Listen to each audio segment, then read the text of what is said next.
The world of horror cinema is filled with unforgettable villains.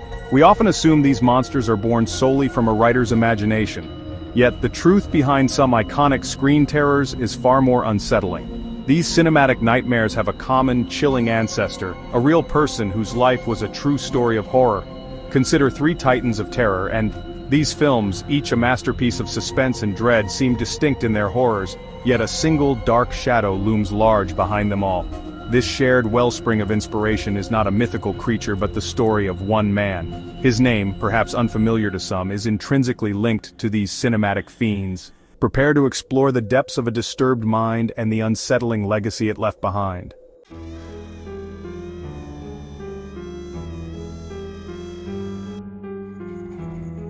The singular shadow that connects these cinematic nightmares bears a name: Ed Gein. He was, by most outward appearances, an unremarkable man. A quiet farmer, a resident of the small, unassuming town of Plainfield, Wisconsin. Neighbors might have described him as odd, perhaps a bit reclusive. Beneath this quiet facade lay a reality so grotesque it seemed torn from the pages of the most lurid pulp novel. Ed Gein's existence was a carefully constructed illusion, masking a world of macabre obsession and unspeakable acts. His twisted crimes, when finally brought to light, would horrify an entire nation. He was not just a criminal, he became a symbol of hidden evil. His crimes were not born of typical motives like greed or revenge. Instead, they stemmed from a deeply warped internal world.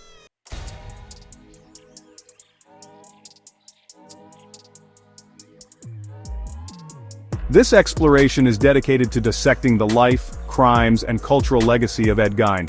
Our journey will take us from his formative years into the desolate solitude of his infamous farmhouse. We will trace the steps that led him down a path of grave robbery and murder. The story of Ed Gein is undeniably disturbing. The details of his activities are graphic and unsettling, yet alongside the horror there is a grim fascination. How could such a man exist? What forces shaped his psyche? His case forces us to confront uncomfortable truths about the human condition. This is more than just a recounting of grim events. It is a deep dive into a dark chapter of American history. His legacy is a testament to the enduring power of real-life horror.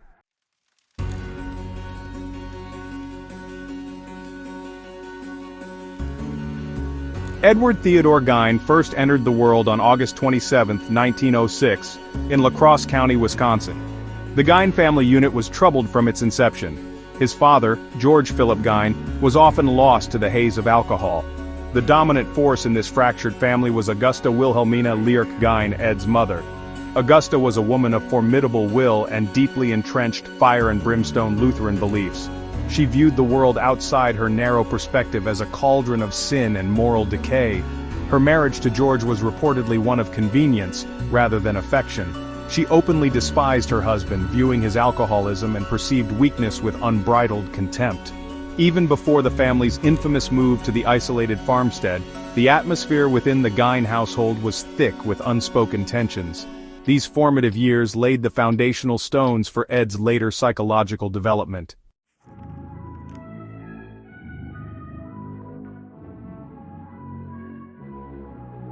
Augusta Gein's religious fervor was a roaring inferno of condemnation. She believed fervently in an omnipresent God who was quick to anger and swift to punish. The concepts of hellfire, eternal damnation, and the pervasive sinfulness of humanity were terrifying realities for Augusta. Her disdain for the outside world was absolute.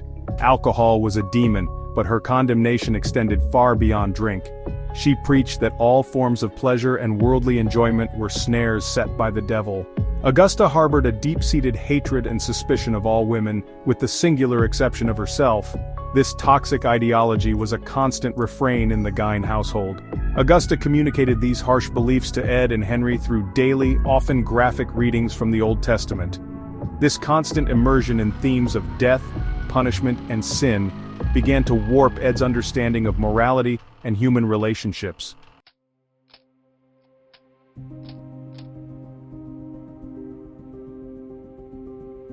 In 1914, when Ed was approximately 8 years old, Augusta Gein made a decisive move to further insulate her family.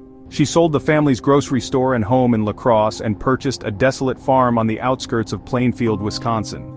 This was a strategic retreat, a deliberate act of self-imposed exile. The remoteness of the location was its primary appeal. The Plainfield farm was a place of stark solitude. It was situated far from the nearest neighbors, effectively cutting the Gein family off from the casual interactions of even a small rural town. Augusta's motivation was clear: to create a fortress against temptation. This move intensified the already significant isolation the boys experienced. Life on the farm was Spartan and relentlessly laborious. The lack of normal social development and the constant immersion in Augusta's bleak worldview created a fertile ground for the development of a deeply skewed perception of reality.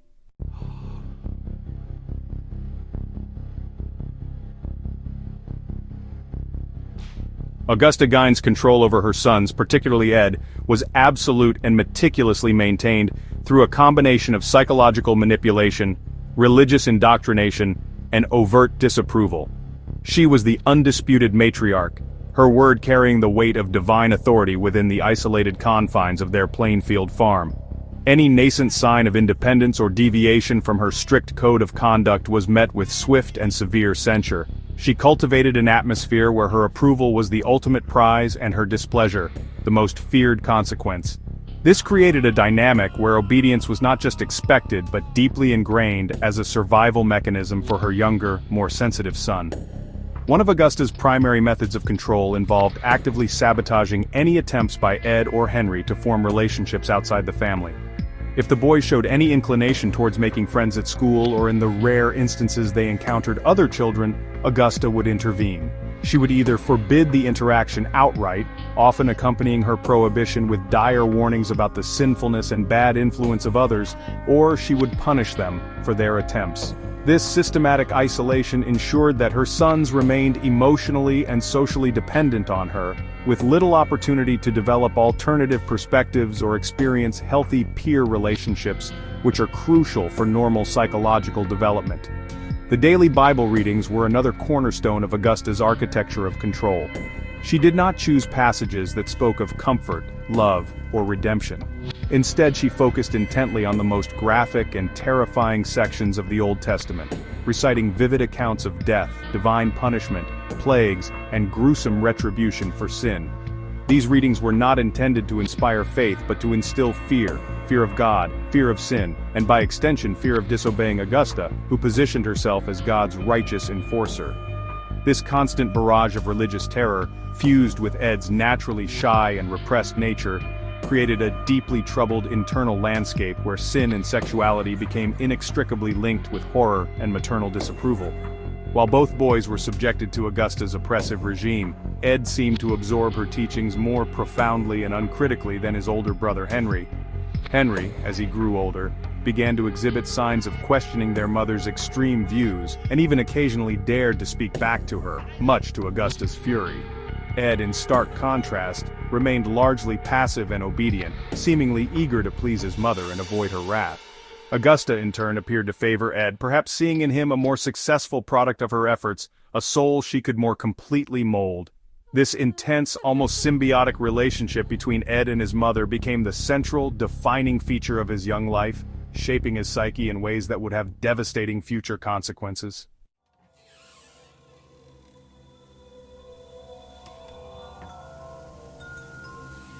Section 5. The Fraying Threads, Loss, Fire, and Utter Solitude. The first significant crack in the insular world of the Gein family appeared with the decline and eventual death of George Gein, the father. George passed away on April 1, 1940, due to heart failure, a consequence of his years of alcoholism. His death, while perhaps not deeply mourned by Augusta, who had long treated him with contempt, nonetheless altered the family dynamic. It removed one of the few, albeit largely passive, male figures from the household, leaving Ed and Henry solely under Augusta's ever-watchful eye. For Ed, who was then in his mid-30s, his father's passing likely reinforced his mother's narratives about the wages of sin and the weakness inherent in men who succumb to worldly vices. As the years passed on the isolated Plainfield farm, Henry Gein began to show increasing signs of independence and a growing concern for his younger brother Ed. Unlike Ed, who remained deeply enmeshed with Augusta, Henry started to voice his unease about their mother's suffocating influence and her strange, intense relationship with Ed. He worried about Ed's social awkwardness and his blind devotion to Augusta's distorted worldview. There were reports that Henry even dared to speak critically of Augusta to Ed, suggesting that her beliefs were not entirely sound and that Ed needed to develop a life of his own. This budding defiance from her elder son was undoubtedly a source of great displeasure for Augusta. Then, in May 1944, tragedy struck the Gein family again, this time under far more mysterious and unsettling circumstances. A marsh fire broke out on the Gein property, and Ed and Henry were supposedly fighting the blaze. When the fire was extinguished, Henry was missing.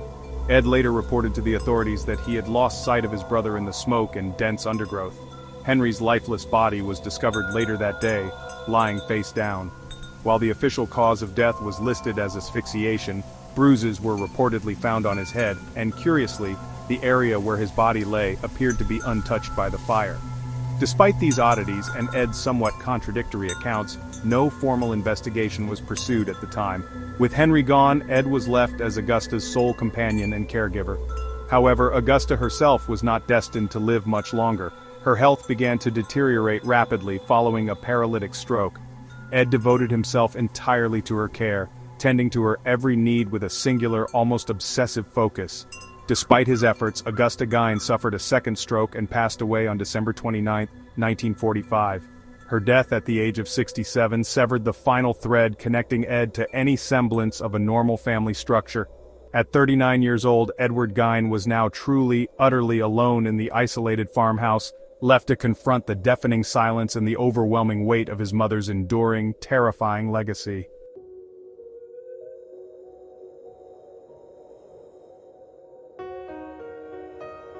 Section 1.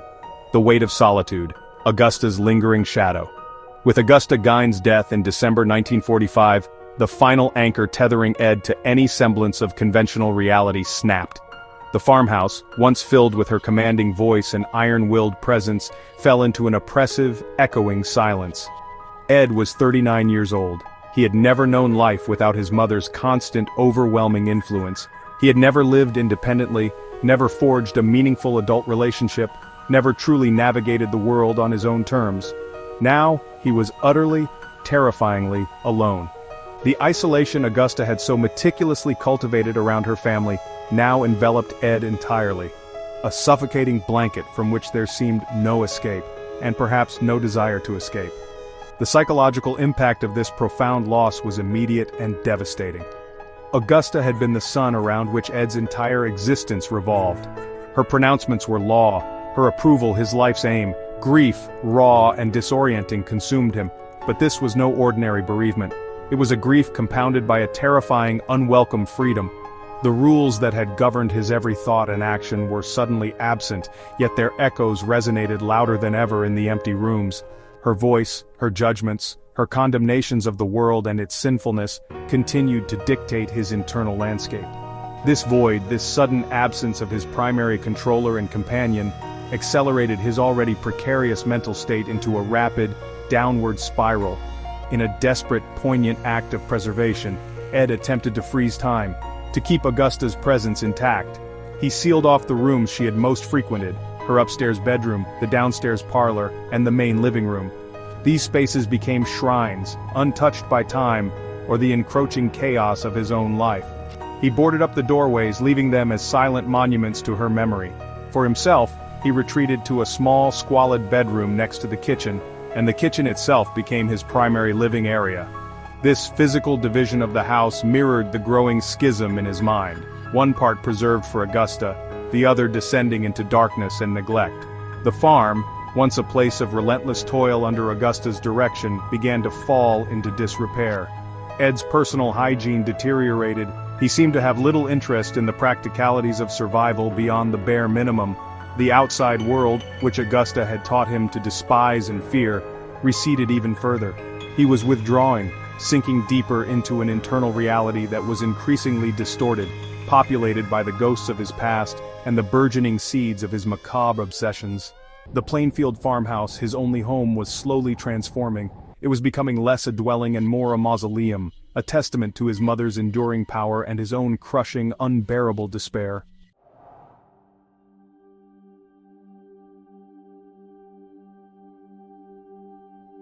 Section 2, The Call of the Cemetery, Seeking a Lost Connection. The profound loneliness that engulfed Ed Gein after Augusta's passing began to fester, mutating from simple grief into something far more aberrant and disturbing. The silence of the farmhouse became unbearable, a constant reminder of his utter isolation. He needed her. He needed to feel her presence, or at least the presence of women like her, women who embodied the complex mix of authority and unattainable femininity that Augusta represented. His thoughts, increasingly disordered, started to drift towards the local cemeteries. These quiet, somber places, repositories of the dead, began to exert a strange and powerful pull on his fractured psyche, offering a perverse kind of solace. His excursions to these graveyards commenced under the cloak of darkness. These were not casual wanderings but unholy pilgrimages, undertaken with a stealth and secrecy that belied the turmoil within. He was driven by a desperate, twisted compulsion to fill the gaping void Augusta had left. His initial forays were perhaps exploratory, a way to be physically near the dead, to bridge the chasm between his desolate existence and the memory of his mother. He wasn't looking to inflict harm, not yet. He was searching, in his profoundly disturbed way, for a connection, for a way to reclaim what he had lost, to find companionship among those who could no longer judge, reject, or condemn him. It was not long before these nocturnal visits escalated. The mere proximity to the dead was insufficient. His obsession demanded more. Ed began to unearth the recently buried, focusing his attention on middle-aged women, those whose age and descriptions might, in his warped perception, bear some resemblance to Augusta. The act of digging, of violating the sanctity of the grave, must have been accompanied by a potent cocktail of thrill and terror. Yet the compulsion driving him, a deeply rooted psychological imperative, overwhelmed any lingering societal taboos or fear of discovery. He was crossing a threshold from which there would be no return, stepping into a realm of profound moral and mental decay. The psychological state underpinning these horrific acts was far removed from simple curiosity or malicious mischief. Ed was operating under a profound delusion, a belief that he could somehow transcend the barrier between life and death. Perhaps he thought he could commune with these silent figures, or even in some way, bring a piece of them, and by extension Augusta, back into his solitary world. The women his mother had taught him to fear and revile in life became objects of intense fascination in death. In the graveyards of Plainfield, Ed Gein began his descent into a madness that would soon find tangible, terrifying expression within the walls of his isolated farmhouse.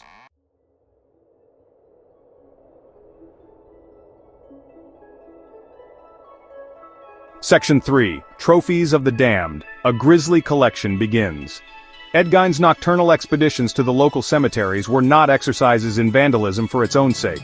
He was a collector, driven by a purpose so grotesque it defied rational understanding.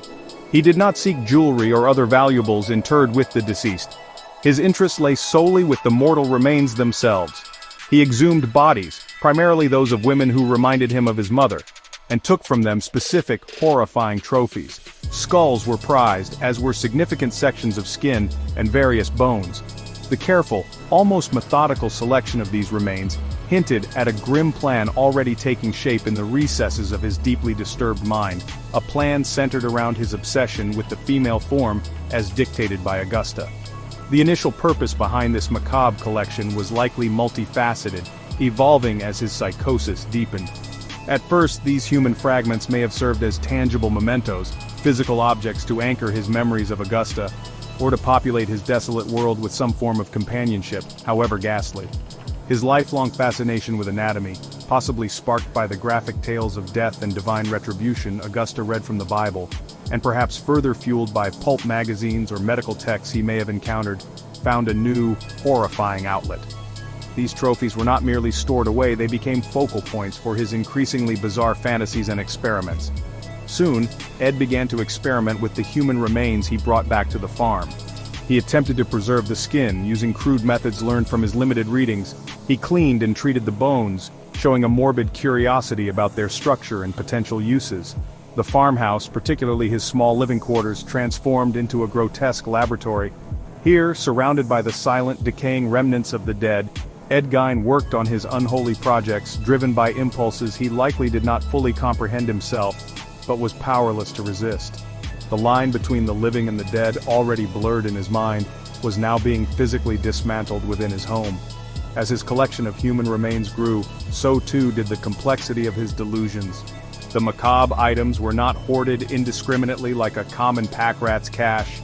Each piece, each fragment of bone or skin was intrinsically linked to his central, overwhelming obsession with Augusta and his desperate, twisted attempts to understand, possess, or even recreate the female form. He sought to deconstruct and then reconstruct femininity according to his own nightmarish vision, a vision profoundly warped by years of maternal domination and extreme psychological isolation. The trophies were more than just objects, they were the building blocks of his unraveling sanity.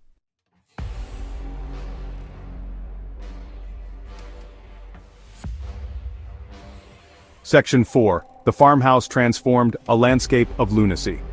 The Gein farmhouse became a horrifying reflection of its sole occupant's fractured psyche. A stark, almost unbelievable contrast existed within its walls. Augusta's rooms, her bedroom, the parlor, the downstairs living room remained pristine, untouched, sealed off as sacred shrines to her memory. They were time capsules of her rigid order, silent testaments to her enduring influence. Yet just beyond these sealed doors, in the kitchen and the small adjoining room where Ed lived, a scene of unimaginable squalor and depravity unfolded. Here, filth accumulated, refuse piled up, and the air grew thick with the stench of decay and his gruesome ongoing projects. It was within his own living space that Ed Gein began to integrate his ghastly trophies into the fabric of his daily life. He was not content merely to collect, he began to create. Human skulls were fashioned into bowls, sometimes with the tops neatly sawn off. Chairs were reupholstered with tanned human skin. He crafted a lampshade from a human face, its features stretched taut.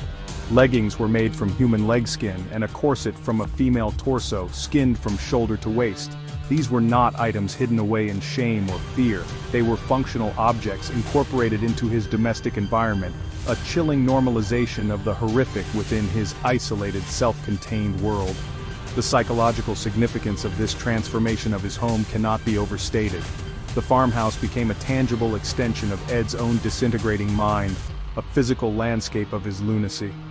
Each grotesque artifact he created was a monument to his deepening obsession, his complete detachment from societal norms, and his utter disregard for the sanctity of the human body. He was constructing a new reality for himself, one where the boundaries between the living and the dead, the human and the object, were not just blurred, but entirely obliterated. His home was his kingdom of the macabre, a place where his darkest fantasies took solid, terrifying form. The sheer audacity of these creations, conceived and executed in total isolation, speaks volumes about the depths of his psychosis. The farmhouse itself seemed to absorb the horror, becoming a silent, decaying accomplice to his madness. One can only imagine the atmosphere within those walls, the pervasive odors, the unsettling presence of human remains fashioned into everyday items. For any outsider, it would have been a scene of unimaginable terror. For Ed Gein, however, this meticulously crafted environment may have represented a strange kind of order, a comfort even, a world built entirely to his own grotesque specifications, a sanctuary from a world he could neither understand nor join.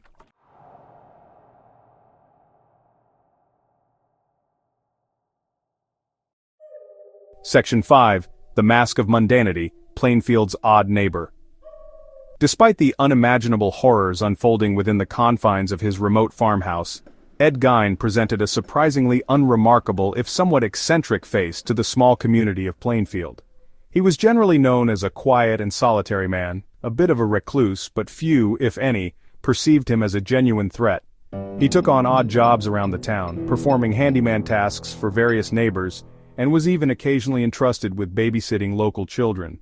This ability to maintain a veneer of harmless oddity while engaging in such profound depravity is one of the most chilling aspects of his case, a testament to the deceptive nature of appearances. His interactions with the townsfolk were typically brief and unremarkable. He was often described as shy, quiet, and prone to mumbling, sometimes breaking into a strange, seemingly unprompted giggle. Some noted his tendency to launch into rambling, disjointed monologues on subjects that interested him, such as local history or hunting, but these were usually dismissed as the quirks of a man who was a bit slow or not quite right in the head. No one connected these eccentricities with anything more sinister. He was simply Odd Eddie, a fixture in the local landscape, peculiar but ultimately considered innocuous by those who encountered him in their daily lives. The effectiveness of this mundane facade was crucial to the continuation of his secret life. The physical isolation of his farm certainly played a role, shielding his activities from prying eyes. However, his ability to compartmentalize his existence to present a relatively benign front during his infrequent forays into town was equally important. He was in essence hiding in plain sight. The local perception of him as a harmless, if peculiar bachelor living alone contributed to a collective blind spot. The community simply could not conceive of the true extent of the darkness that resided just a few miles away, hidden behind the dilapidated walls of the Gein farm. This stark contrast between Ed Gein's public persona and his private, monstrous reality is central to the enduring horror of his story. He was not an obvious monster, not a figure who radiated menace. He was the quiet neighbor, the odd handyman, the man you might pass on the street without a second thought. This unsettling duality shattered the community's sense of security when his crimes were finally discovered. It forced a terrifying realization that unimaginable evil could lurk behind the most ordinary of masks, that the person next door could be capable of horrors beyond comprehension.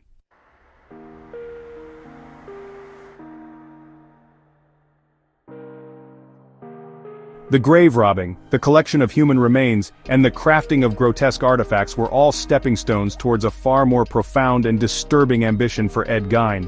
His ultimate obsession, the horrifying focal point of his psychosis, was the desire to create a woman suit. This was not merely about possessing parts of women or surrounding himself with their forms. It was about a terrifying, pathological attempt at transformation. He yearned to embody the female, and more specifically, to resurrect or become his deceased mother, Augusta. This was a deeply twisted quest for a macabre form of transubstantiation, a way to bridge the final gap left by her death. The psychological underpinnings of this ultimate delusion were rooted in his complex, suffocating relationship with Augusta. His entire identity had been shaped by her, his understanding of femininity dictated by her harsh judgments and overwhelming presence. With her gone, he was adrift. The creation of a woman's suit, meticulously assembled from the skin of deceased women, represented an extreme and pathological form of identification. If he could not have his mother back in life, perhaps he could, in the most literal and gruesome way imaginable, inhabit her form, wear her skin, and in doing so, recapture her essence or her perceived power over him and the world. This horrifying ambition marked a critical escalation in Ed Gein's madness. While his initial activities focused on scavenging from the already dead, the desire for better, fresher materials for his creations began to blur the lines. The morbid fascination with corpses was evolving into something far more dangerous. The woman's suit required specific components, and the limitations of grave robbing may have started to chafe against the urgency of his delusion. This shift, though perhaps not fully conscious at first, set him on a path that would inevitably lead from the profanation of the dead to violence against the living, the final step in his descent. By this stage, Ed Gein was living almost entirely within the confines of his elaborate and terrifying fantasy world. Reality had become a distant, irrelevant concept. In his distorted perception, wearing human skin, fashioning a suit to become his mother, was a logical, even necessary step towards fulfilling his deepest, most overwhelming psychological needs. The woman's suit stands as the ultimate chilling symbol of his profound grief, his unyielding obsession with Augusta, and the complete and utter psychotic break that had consumed him.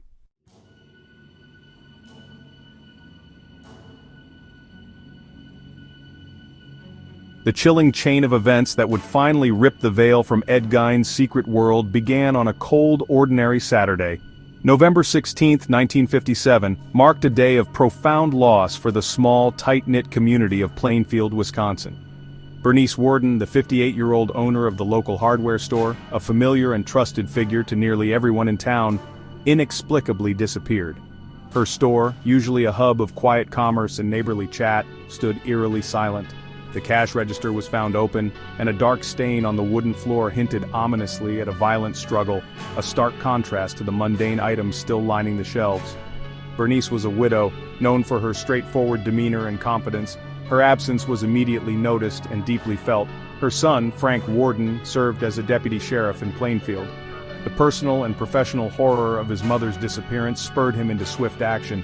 He knew his mother's routines, He knew she would not simply abandon her store, her responsibilities, her life. The scene at the hardware store screamed foul play. The missing rifle from the store's display rack and the last sales slip for a gallon of antifreeze became crucial. Early pieces of a terrifying puzzle that Frank was determined to solve. The investigation began with a grim urgency.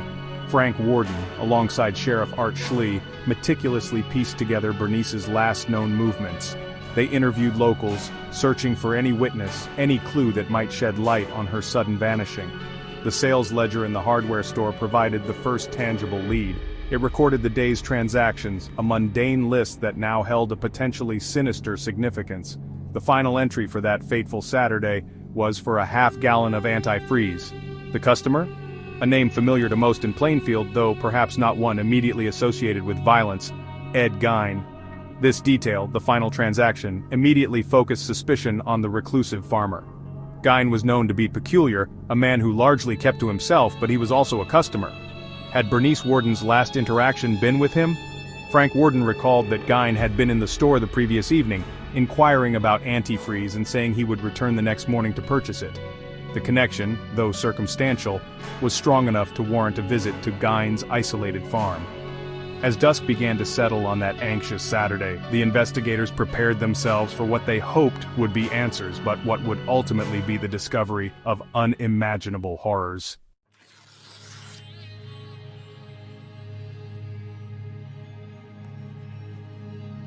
The name Ed Gein on the sales slip was more than just a customer record.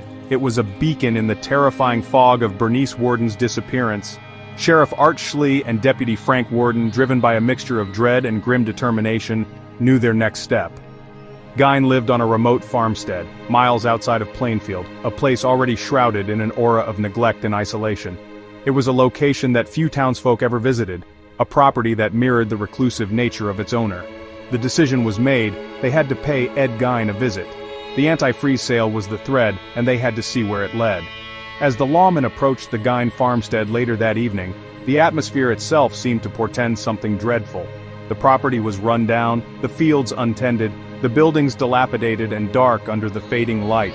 An air of profound decay hung over the place, a palpable sense of abandonment that went beyond mere poverty. The house itself appeared almost swallowed by the overgrown landscape, its windows like vacant eyes staring out into the encroaching night. There were no lights on, no signs of life, just an unnerving stillness that prickled the skin of the seasoned officers. This was not the home of an ordinary farmer, it felt like a place where secrets festered. Sheriff Schlee, accompanied by another officer, Captain Lloyd Schoporster, first located Ed Gein not at the farm, but at a neighbor's house where he was having dinner. Gein seemed calm, almost unconcerned, when questioned about Bernice Worden. He admitted to being at the hardware store that morning, but denied any knowledge of her whereabouts.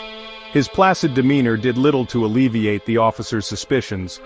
With Gein temporarily detained, the investigators, now armed with a search warrant fueled by the mounting unease and the strange circumstances, proceeded towards the silent, dark farmhouse to look for Bernice Worden or any clue related to her vanishing. The officers, including a state crime lab investigator, arrived at the Gein property around 5 p.m. The doors were locked. Forcing their way into the summer kitchen, a woodshed-like attachment to the main house, they were immediately struck by the cold and the disarray. The air was stale, heavy with an unidentifiable, unpleasant odor that hinted at something deeply wrong. Flashlights cut through the gloom, their beams dancing over piles of junk, tools, and debris. It was in this initial cursory sweep of the outbuilding that the first truly shocking discovery was made, a discovery that would signal the beginning of a descent into a real-life house of horrors.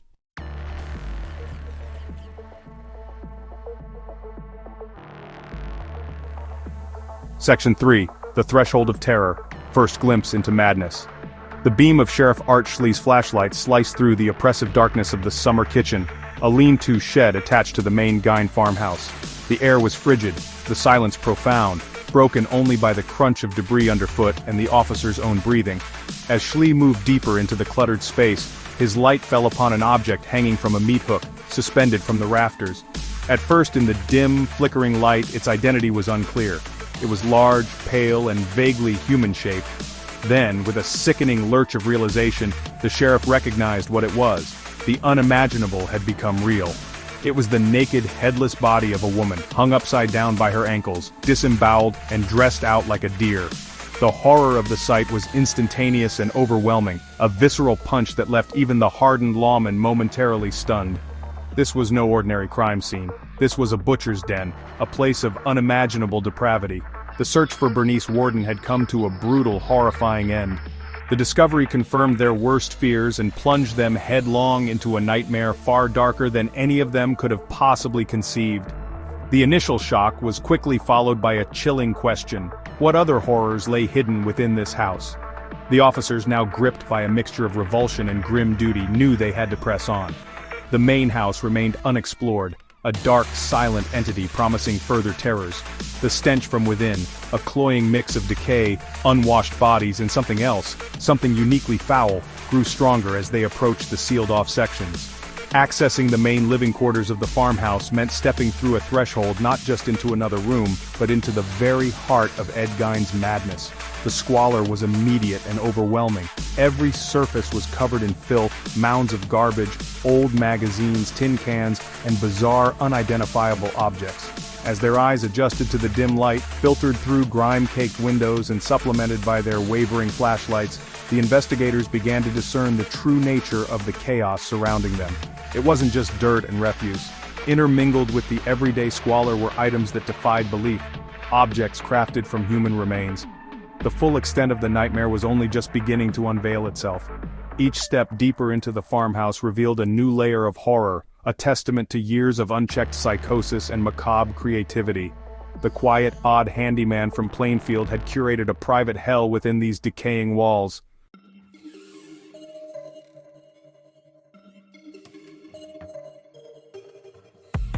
Section 4. A Museum of Mutilation, Cataloging the Unspeakable. The scene that confronted the investigators within Ed Gein's farmhouse was beyond any precedent, a tableau of human degradation that defied easy description. It was a museum of mutilation, a charnel house where the lines between human and object, life and death, had been horrifyingly erased. As they moved cautiously from one squalid room to another, their flashlights illuminated a collection of artifacts so grotesque they seemed ripped from the most deranged nightmare. The air itself felt poisoned by the things they saw, the sheer, unadulterated madness made tangible in every corner of the dwelling, a place entirely given over to death. Among the first items to be cataloged were human skulls. Some had been meticulously sawn across the top, their cranial cavities cleaned out to form crude bowls, still bearing remnants of what might have been food. Others were mounted on bedposts, silent, grinning sentinels in the darkness. The sheer number of these macabre relics hinted at a long and prolific period of grave robbing, a systematic plundering of the dead. Each skull represented a violation, a human being reduced to a household implement, a decorative horror in Gein's private world of decay and obsession. The officers worked with grim determination, documenting each find with a forced professionalism that belied their inner turmoil. The horror did not end with bones. Furniture within the farmhouse bore witness to Gein's ghoulish craftsmanship. Chair seats were found to be upholstered, not with conventional fabric, but with tanned human skin stretched taut and stitched into place. A wastebasket was also made of human skin. A lampshade, perhaps one of an investigator's most chilling discoveries, was fashioned from a human face, its features eerily preserved, casting a ghastly pallor when illuminated. These were not random acts of desecration. They were deliberate creations, items carefully constructed for use, integrating the dead into the mundane fabric of Gein's solitary existence. The list of horrors grew with every passing moment. Investigators found leggings made from human leg skin, a corset crafted from a female torso, complete from shoulders to waist. They discovered a belt made from human nipples, a collection of preserved female genitalia in a shoebox, and masks created from the faces of dead women. The sheer volume and variety of these human trophies were staggering. It became chillingly clear that Ed Gein had not just been robbing graves, he had been systematically harvesting human bodies, dismembering them, and using their parts to furnish his home and, as they would later learn, to fuel his ultimate, terrifying fantasy.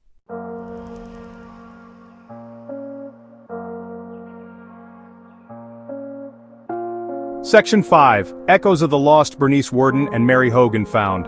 The most immediate and pressing horror discovered in the summer kitchen was, of course, the butchered remains of Bernice Worden.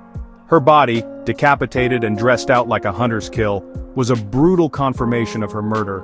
Her head was later found in a burlap sack elsewhere on the property, her eyes and mouth stitched shut by some accounts, adding another layer of macabre ritual to her demise. The discovery sent a shockwave through Plainfield, transforming their missing neighbor and friend into the victim of an almost unimaginable atrocity. The quiet town's innocence was shattered, replaced by a sickening realization of the evil that had resided so close. As investigators meticulously combed through the charnel house, they uncovered evidence related to another missing woman, Mary Hogan. Hogan, a 54-year-old tavern owner from the nearby town of Pine Grove, had vanished 3 years earlier, in December 1954. Her disappearance had remained a baffling cold case. Now, within Gein's home, a mask made from a woman's face was found, which authorities believed to be Mary Hogan's. Her skull was also identified among the grim collection. The connection was undeniable. Ed Gein was not just a grave robber. He was a killer, responsible for the deaths of at least 2 women, their fates sealed within his house of horrors. When Ed Gein was initially apprehended at his neighbor's house and later brought to the Waushara County Jail, his demeanor was unsettlingly calm, almost detached. He was polite and cooperative with the officers, a stark contrast to the monstrous nature of his crimes. He spoke in a low, soft voice, often rambling. He did not initially confess to murder, but he readily admitted to the grave robbings, explaining his nocturnal visits to cemeteries as if they were mundane errands. This apparent lack of remorse or even comprehension of the gravity of his actions was deeply disturbing to the investigators who were still reeling from the sights within his home. The sheer scale of the atrocities unearthed at the Gein farm overwhelmed the senses and sensibilities of even the most seasoned law enforcement officers.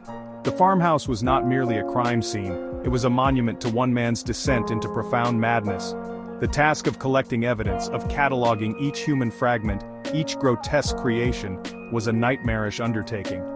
The investigators worked through the night and into the following days, each discovery adding to the portrait of a killer whose depravity knew no bounds. Plainfield, Wisconsin, had unwillingly become the epicenter of a horror story that would grip the nation and the world.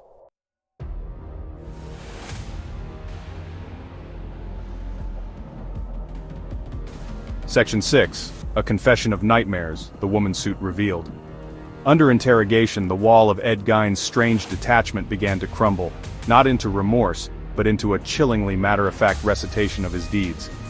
He confessed to the murder of Bernice Worden, describing how he had shot her with a .22 caliber rifle at the hardware store before transporting her body back to his farm in her own truck. He also admitted to killing Mary Hogan years earlier, similarly shooting her at her tavern. His accounts were delivered in a flat, unemotional tone, devoid of any apparent understanding of the horror he was describing. For Gein, these acts seemed almost like necessities, steps in a larger, deeply personal project.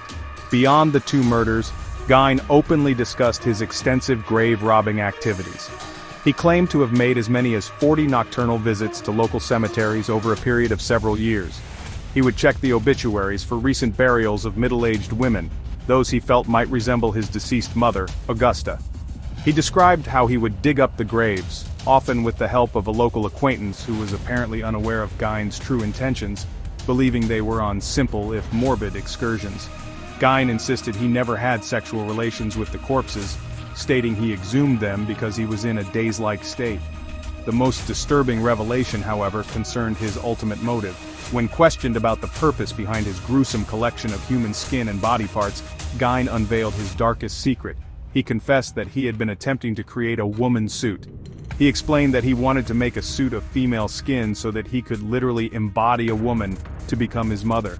He spoke of wearing the skin, of feeling what it was like to be female. This grotesque ambition to crawl into the skin of another, to resurrect Augusta by becoming her, was the horrifying centerpiece of his psychosis, the driving force behind his years of desecration and murder. The authorities were stunned by the confession. The sheer bizarreness of his motive, coupled with the tangible evidence from his farmhouse, painted a portrait of a man utterly consumed by a terrifying delusion. The woman's suit, the skin vests, the masks, the leggings, all were components of this monstrous project. His crimes were not driven by lust in the conventional sense, nor by greed or simple sadism. They were the product of a profoundly fractured mind, a desperate, pathological attempt to deal with overwhelming grief, loneliness, and an obsessive, unresolved fixation on his domineering mother. The discovery of Gein's horrors and his subsequent confession dragged the darkest of human nightmares into the cold light of reality.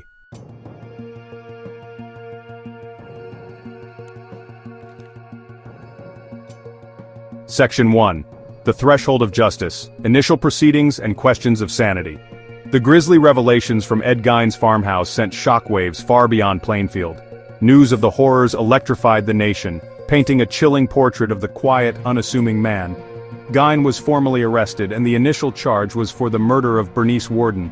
His confession, horrifyingly detailed, left little doubt about his actions. Yet, as the legal process began, a profound question loomed large. Was Ed Gein sane enough to understand his crimes, or to stand trial for them?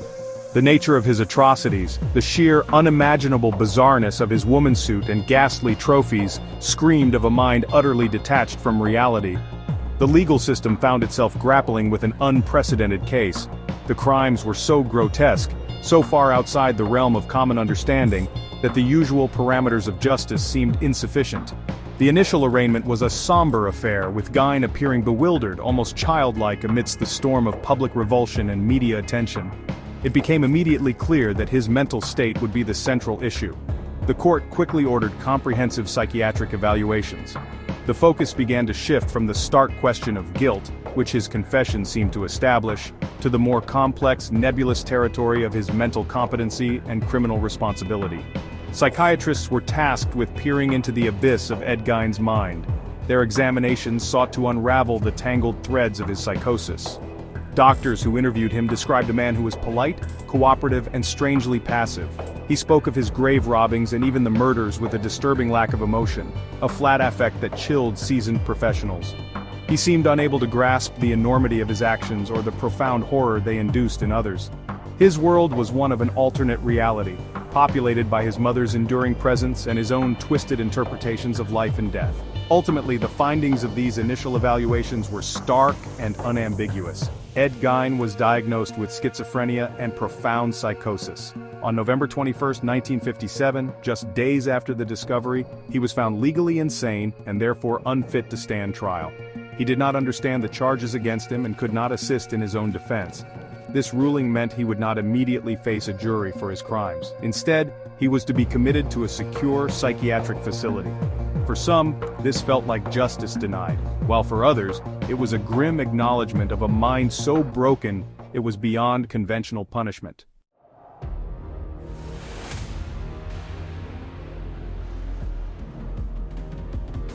Section 2. Commitment to Darkness Life at Central State Hospital. Following the court's decision, Ed Gein was committed to the Central State Hospital for the Criminally Insane in Waupun, Wisconsin, later renamed the Mendota Mental Health Institute. This institution was designed to house individuals whose mental illnesses made them a danger to themselves or others, and who were entangled with the criminal justice system.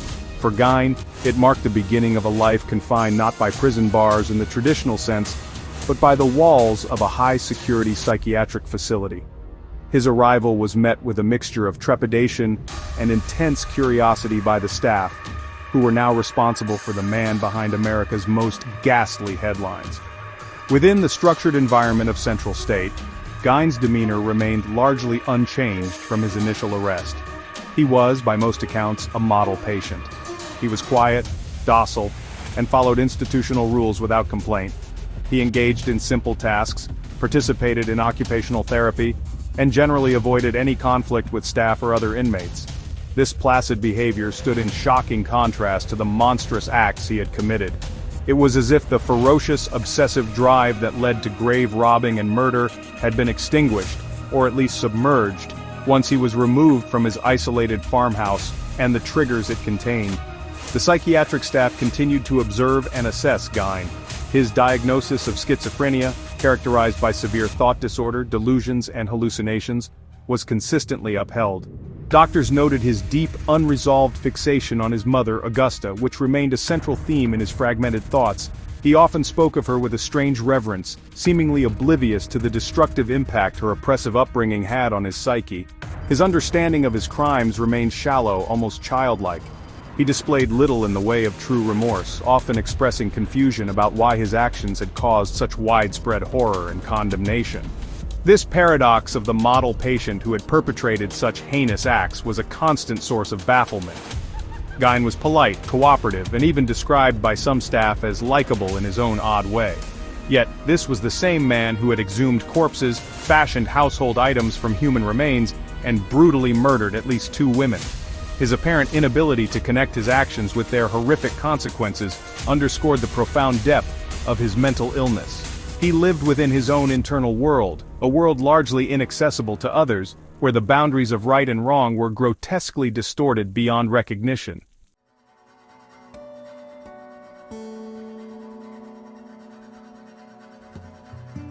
Section 3. Delayed Judgment, the 1968 Trial. More than a decade passed. Ed Gein remained confined at Central State Hospital, his case a chilling footnote in criminal history. However, in 1968, a significant development occurred. After years of treatment and observation, medical authorities determined that Ed Gein was now competent to stand trial. His mental condition had apparently stabilized to a point where he could understand the legal proceedings and, theoretically, assist in his defense. This decision reopened a chapter that many thought permanently closed, promising a delayed, formal reckoning for the crimes that had horrified the nation 11 years prior. The stage was set for a trial. The trial of Ed Gein finally commenced on November 7, 1968. For pragmatic reasons, the prosecution chose to focus on a single count, the first-degree murder of Bernice Worden. The evidence against him was substantial, much of it stemming from his own detailed confessions and the gruesome discoveries made at his farm. The courtroom was filled with an air of grim fascination. Witnesses recounted the horrors found in the Gein farmhouse, and Gein himself, now 62 years old, sat quietly, his demeanor much the same as it had always been, detached, seemingly unemotional, an enigma to all who observed him. Gein's defense attorney William Belter did not contest the facts of the killing. Instead, the defense strategy centered on Gein's mental state at the time of the crime, arguing that he was not guilty by reason of insanity. This was a crucial distinction. The trial effectively became a battle of psychiatric testimonies, with experts for both the prosecution and defense offering their assessments of Gein's sanity in 1957. The gruesome details of his life, his obsessions, and his macabre creations were once again brought into the public eye, forcing a re-examination of the nature of madness and culpability. On November 14, 1968, after a week-long trial, Judge Robert H. Gallmar delivered the verdict. Ed Gein was found guilty of the murder of Bernice Worden. However, in a second phase of the trial focusing on his sanity, he was also found to have been legally insane at the time the crime was committed.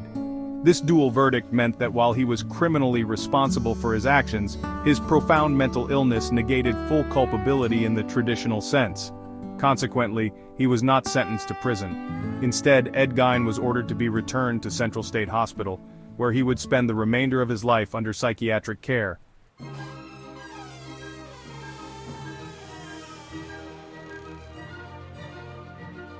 Section 4. The Final Lock, Institutionalization, and the End of a Haunting Life. Following the 1968 trial, Ed Gein was recommitted to the Central State Hospital for the criminally insane. Later the Mendota Mental Health Institute, the place that had been his home for over a decade. The verdict confirmed his status as both murderer and madman, ensuring he would never again be a free man.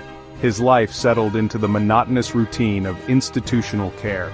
He continued to be a quiet and generally cooperative patient, engaging in simple work assignments and rarely causing any trouble for the staff. The grotesque energy that had fueled his earlier horrors seemed to have dissipated entirely within the confines of the hospital walls. During these later years, there was little indication that Gein ever achieved significant insight into the true nature or impact of his crimes. His delusions, particularly concerning his mother, likely persisted, though perhaps in a less acute form due to medication and the structured environment. He reportedly enjoyed reading, especially adventure stories and National Geographic magazines, offering a glimpse into a mind that sought escape, however mundane. He never expressed profound remorse in a way that satisfied public or psychiatric expectations. His understanding of his past remained filtered through the lens of his severe, lifelong mental illness. He was a relic of his own horrific story, As the years turned into decades, Ed Gein aged within the institution. His physical health began to decline. In the early 1980s, he was diagnosed with cancer. His body, which he had once sought to transform through the skin of others, began to fail him. He faced his final illness with the same passivity that had characterized much of his institutionalized life. The man whose crimes had inspired nightmares and cinematic monsters was slowly fading, his real-life horror story drawing towards its inevitable, quiet conclusion, far from the isolated farmhouse that bore witness to his darkest acts. Edward Theodore Gein died on July 26, 1984, at the age of 77, from respiratory failure due to complications from cancer. He passed away at the Mendota Mental Health Institute, the secure facility that had been his world for nearly 27 years. His body was later buried in an unmarked grave in the Plainfield cemetery, the very same cemetery he had once violated under the cover of darkness. He was laid to rest beside his family, including his mother Augusta. The quiet end to his life stood in stark contrast to the terror and sensationalism his name had once invoked, closing a profoundly disturbing chapter in American crime history.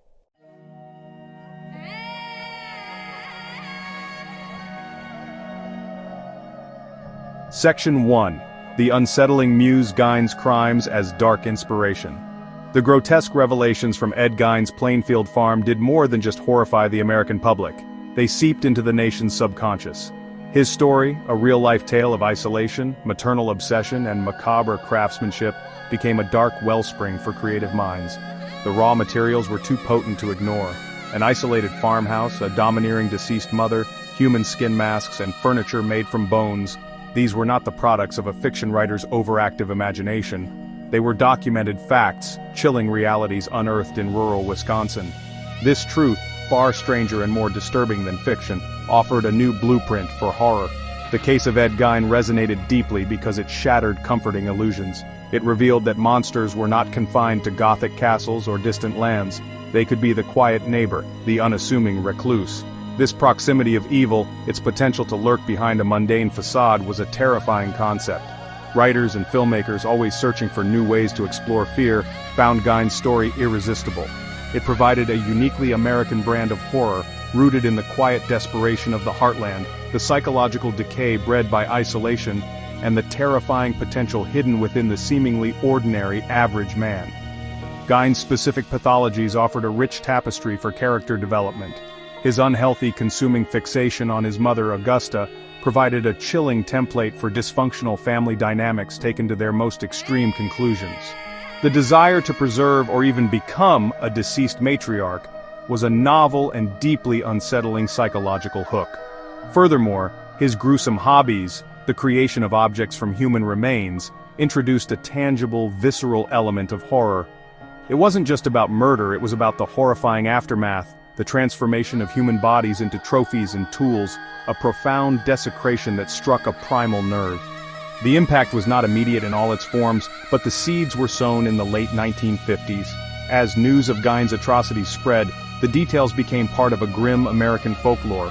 This folklore, in turn, began to influence popular culture, particularly the burgeoning genres of psychological thrillers and exploitation horror.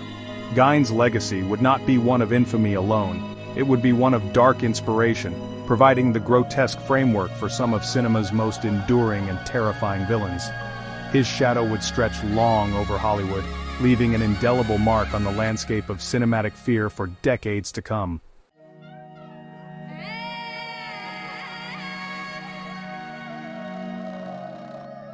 Perhaps the earliest and most direct cinematic descendant of Ed Gein's twisted legacy is Norman Bates, the seemingly shy and boyish proprietor of the Bates Motel in Alfred Hitchcock's 1960 masterpiece. The novel, penned by author Robert Bloch, was published in 1959, just 2 years after Gein's arrest. Bloch lived in Wisconsin at the time, a mere 35 miles from Plainfield. He was acutely aware of the Gein case, and while he later stated that the direct inspiration was more general knowledge of rural isolation and pathology, the parallels between Gein and Norman are too striking to be coincidental, deeply embedded in the character's core. The most significant parallel lies in the suffocating pathological relationship between Norman and his mother, Norma Bates. Like Ed Gein with Augusta, Norman is utterly dominated by his mother even after her death. Gein preserved Augusta's room as a shrine and attempted to become her. Norman, in a similar vein, preserves his mother's corpse, engages in conversations with her skeletal remains, and ultimately adopts her persona. This chilling psychological fusion, where the son assumes the identity of the deceased, controlling mother, is a direct echo of Gein's own deeply disturbed maternal fixation, and his desire to resurrect or embody Augusta. Hitchcock's film brought this terrifying dynamic to a vast audience, forever etching the image of the Bates Motel and its disturbed keeper into popular culture. The film's genius lies in its slow reveal of Norman's madness, his outward awkwardness masking a murderous alter ego shaped by mother. The iconic shower scene, while not directly mirroring Gein's crimes, captures the shocking brutality that can erupt from such a fractured psyche. The Bates house, looming ominously behind the motel, much like Gein's isolated farmhouse, becomes a symbol of hidden horrors and the inescapable influence of a dead, yet all-powerful maternal figure. Robert Bloch himself acknowledged that he was struck by the idea of a man like Gein, living in such profound isolation, and how such loneliness could curdle into madness. While Norman Bates is not a direct biographical sketch of Ed Gein, Gein was a grave robber and murderer, but not necessarily a serial killer in the same vein as Norman's mother persona. The psychological underpinnings are undeniably shared. The themes of repressed sexuality, identity dissolution, and the monstrous manifestation of grief and obsession, all present in Gein's story, are central to the chilling power of Norman Bates, making him Gein's first truly iconic cinematic offspring.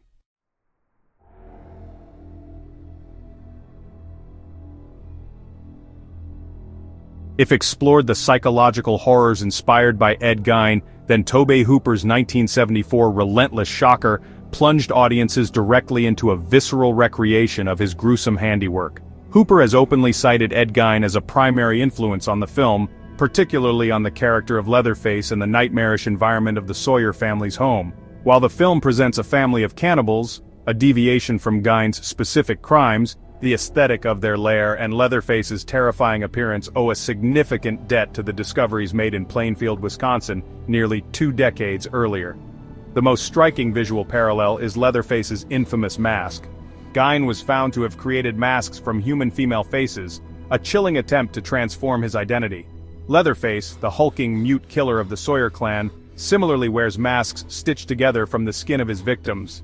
These masks are not just disguises, they appear to reflect different aspects of his fragmented personality, a grotesque echo of Gein's own identity confusion.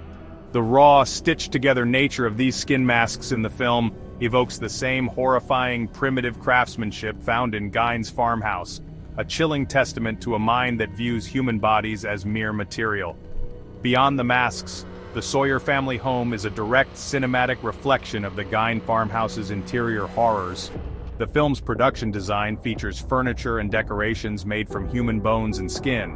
Viewers are confronted with armchairs adorned with skeletal arms, lamps incorporating human bones, and a general atmosphere of charnel house artistry.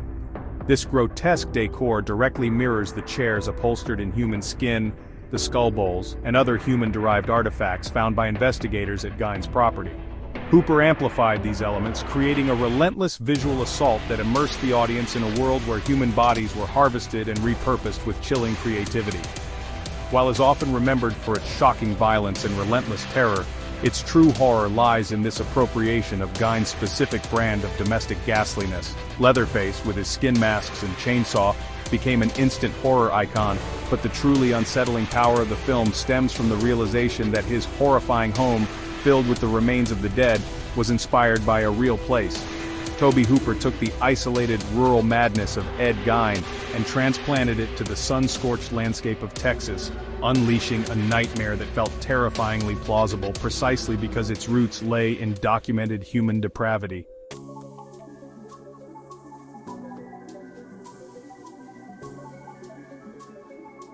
Nearly 2 decades after Leatherface first revved his chainsaw, another iconic cinematic villain emerged, drawing directly from the most disturbing aspect of Ed Gein's psyche, James Gumb, better known as Buffalo Bill, in Jonathan Demme's 1991 Academy Award-winning thriller.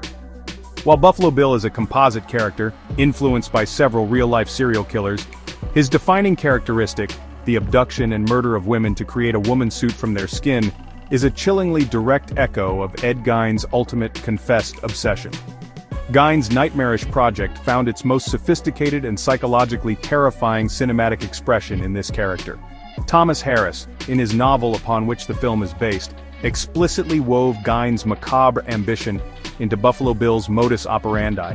Bill's desperate pathological desire to transform his identity, to shed his male skin and become female by literally wearing the skin of women, mirrors Gein's own statements about wanting to become his mother.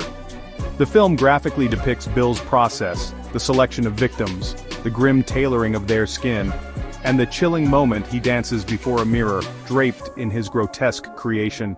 This horrifying ritual of transformation is Gein's madness reimagined with a chilling, calculating precision. Unlike the more primitive creations of Gein or the crude masks of Leatherface, Buffalo Bill's woman suit is presented as part of a more complex, albeit deeply disturbed, psychological narrative about identity and gender dysphoria, though the film's portrayal has been criticized for its depiction of transgender issues. However, the core concept of using human skin for metamorphosis is pure Gein. The film taps into a profound unease about the violation of the body and the terrifying lengths to which a fractured mind will go to achieve an impossible transformation, making the woman's suit a potent symbol of ultimate self-loathing and desperate delusion. Through Norman Bates's maternal fixation, Leatherface's house of horrors and skin masks, and Buffalo Bill's obsessive creation of a woman's suit, Ed Gein's dark legacy has been permanently etched into the annals of cinema. These characters, each iconic in their own right, carry fragments of Gein's disturbed mind and gruesome deeds. They serve as enduring reminders that sometimes the most terrifying monsters are not born of pure fantasy, but are chilling reflections of real-life horrors, their darkness amplified on screen, ensuring that Ed Gein, the quiet farmer from Plainfield, continues to haunt Hollywood's nightmares and by extension our own.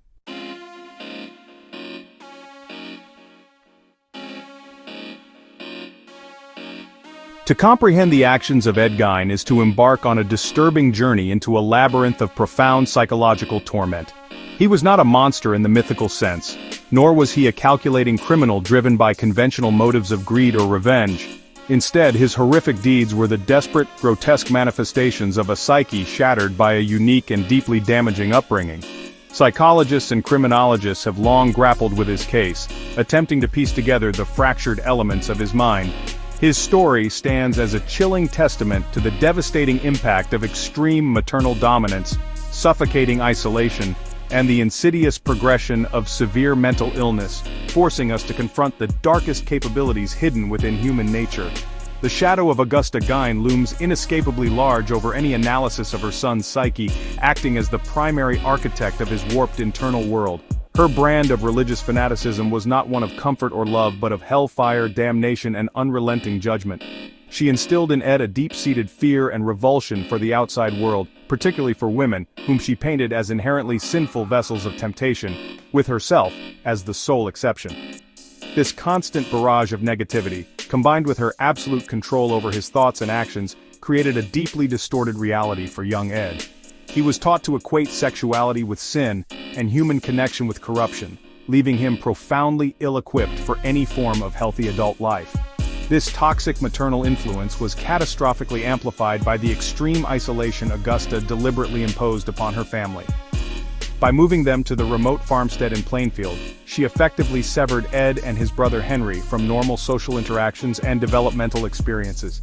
Ed had no friends, no alternative role models, no external benchmarks against which to measure his mother's increasingly bizarre pronouncements. His universe was confined to the farm and Augusta's doctrines. Consequently, when she died, he was left psychologically adrift, completely alone in a world he had been taught to fear, his mind an echo chamber for her terrifying beliefs and his own burgeoning, unaddressed pathologies, with no anchor to objective reality. Clinically, Ed Gein was diagnosed with schizophrenia and severe psychosis, conditions that profoundly impacted his perception of reality and his ability to function. Schizophrenia often involves a breakdown in the relation between thought, emotion, and behavior, leading to faulty perception, inappropriate actions and feelings, and withdrawal from reality into fantasy and delusion. For Gein, this meant his fantasies, particularly those surrounding his mother in the female form, became more compelling and real than the objective world. His polite, almost childlike demeanor observed after his arrest was not a cunning act of deception but a genuine reflection of his detachment and his inability to fully grasp the terrifying nature of his crimes.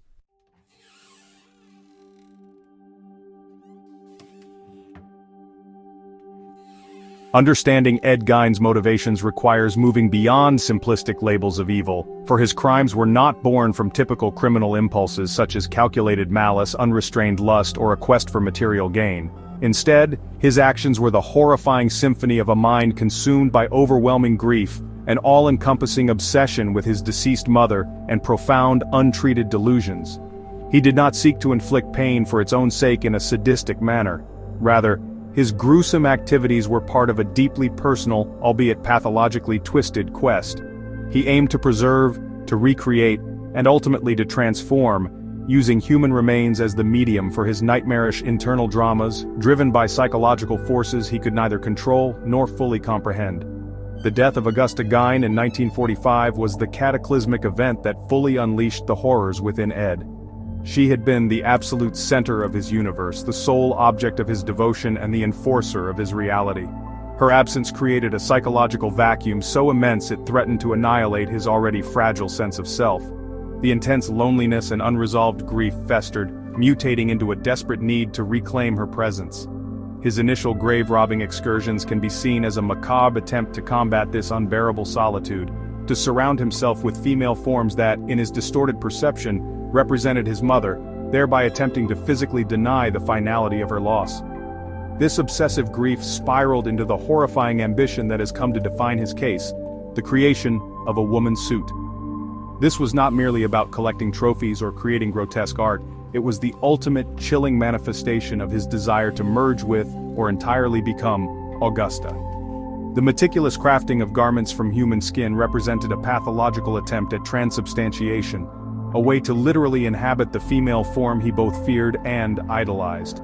By wearing the skin of women, he perhaps sought to resurrect his mother within himself, to reclaim her power, or to resolve his profound confusion about his own identity in the most extreme and terrifying manner imaginable. His apparent lack of remorse or true understanding of the societal horror his actions induced was a direct consequence of his psychotic state.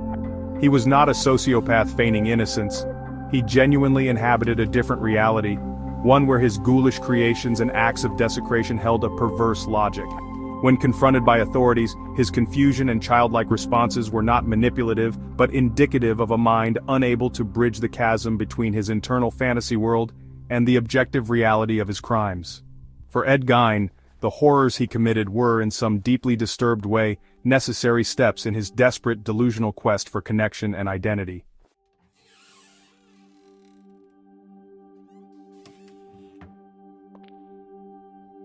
Beyond the gruesome details of his crimes, Ed Gein's most enduring and unsettling legacy is the personification of the monster next door. He shattered the comforting illusion that evil always wears an obvious menacing face.